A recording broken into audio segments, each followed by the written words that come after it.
G.K. Chesterton's portly figure and dramatic black hat and cloak made him one of the most colourful characters in Edwardian England.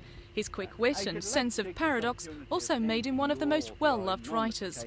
But today his followers, including Conservative Party chairman Kenneth Baker, are celebrating the discovery of this priceless collection of his work. Some 30,000 manuscripts, many unseen, and his most treasured possessions have lain for the last 52 years in a dusty attic. They were jealously guarded by his former secretary, Dorothy Collins, after his death in 1936. But when she died 2 years ago at the age of 93, she asked for the collection to be offered to the British Library.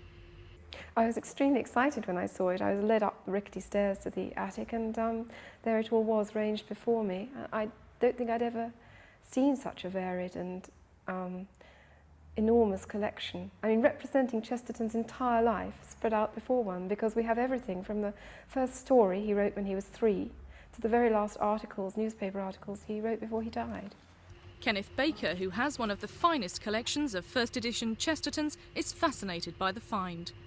I think it's wonderful that the British Library has now got this collection which has been kept for years in an attic, and it has most extraordinary things. It has his cane and his hat, and it has books, things that he did for children, nursery rhymes and this sort of thing.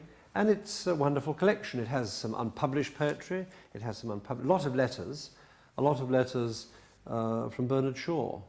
Perhaps Chesterton is best remembered for his Father Brown stories about a detective priest. What Kenneth Baker loves about him is his sense of paradox. He had another quite famous paradox about companionate marriage, people who were companions. And he said the thing about companionate marriage is that it involves people who are not married and will soon cease to be companions. The British Library hopes to put the collection on exhibition next year. Sharon Doughty, Thames News.